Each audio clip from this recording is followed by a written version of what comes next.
Assalamualaikum warahmatullahi wabarakatuh. Saya mahasiswa dari Universitas Musirawas, nama Tri Putriani, NPM 020720000037, Ampulan. Baiklah, sini saya akan menjelaskan untuk tugas teknik lingkungan dengan dosen pembimbing Pak Okma Yendri SD MT, di mana saya mengambil tugas konsep dasar keseimbangan dan rekayasa lingkungan. Pengertian dari lingkungan. Pengertian dari lingkungan yaitu kesatuan ruang dengan semua benda, daya, keadaan, dan makhluk hidup, termasuk di dalamnya manusia dan perilakunya yang mempengaruhi kelangsungan kehidupan dan kesejahteraan manusia, serta makhluk lainnya, yang diatur dalam Undang-Undang Republik Indonesia Nomor 32 Tahun 2009. Ada 3 unsur lingkungan. Satu itu biotik. Biotik adalah unsur yang terdapat dalam lingkungan hidup untuk media saling berhubungan seperti manusia, hewan, tumbuhan, dan jasad teknik. Abiotik. Abiotik adalah unsur yang terdapat dalam lingkungan hidup untuk media berlangsungnya kehidupan seperti tanah, air, udara, sinar matahari. Sosial budaya. Sosial budaya adalah sistem nilai, gagasan, keyakinan yang dimiliki manusia dalam menentukan perilakunya sebagai makhluk sosial. Etika lingkungan. Etika lingkungan merupakan kebijaksanaan moral manusia dalam bergaul dengan lingkungannya. Etika lingkungan diperlukan agar setiap kegiatan yang menyangkut lingkungan dipertimbangkan secara cermat sehingga keseimbangan lingkungan tetap terjaga. Prinsip etika dan perilaku mencakup kejujuran, memegang prinsip hidup, memelihara janji, kesetiaan, kewajaran, suka membantu orang lain, hormat kepada orang lain, bertanggung jawab, mengejar keunggulan. Dampak terhadap reseptor atau penerima. Reseptor adalah penerima akibat terjadinya perubahan kualitas lingkungan.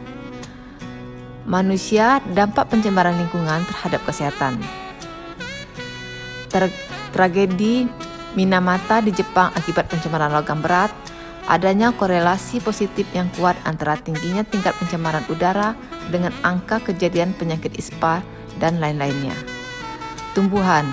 Terjadinya penurunan produktivitas tanaman produksi, kegagalan panen, adanya residu logam berat dan materi pencemar lainnya dalam tanaman maupun buah-buahan. Hewan. Meningkatnya angka kematian hewan ternak, menurunnya resistensi hewan ternak terhadap penyakit, hama, dan lain-lain. Material, kerusakan bangunan, estetika bangunan, dan lain-lainnya.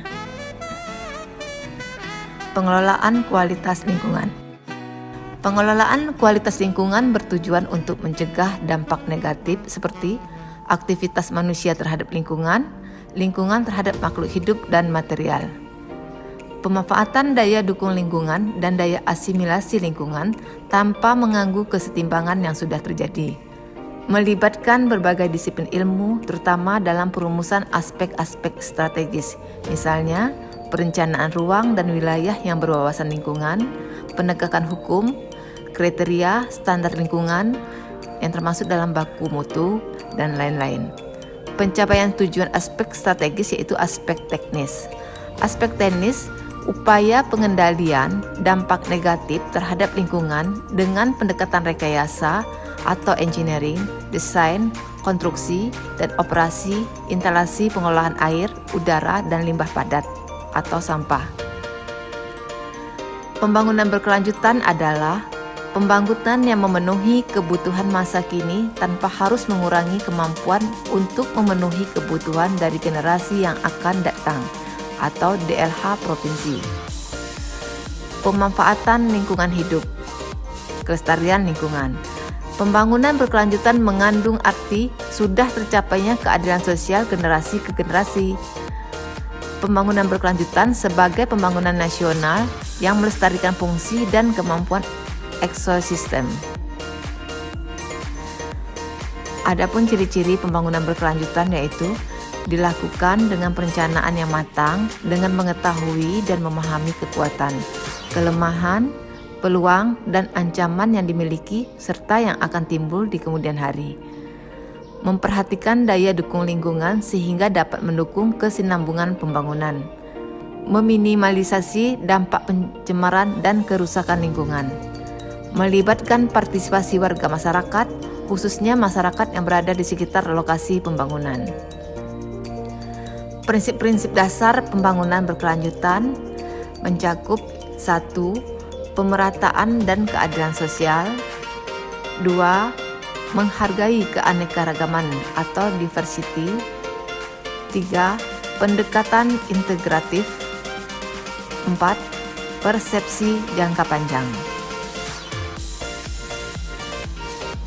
Itulah sedikit penjelasan tentang rekayasa lingkungan. Terima kasih.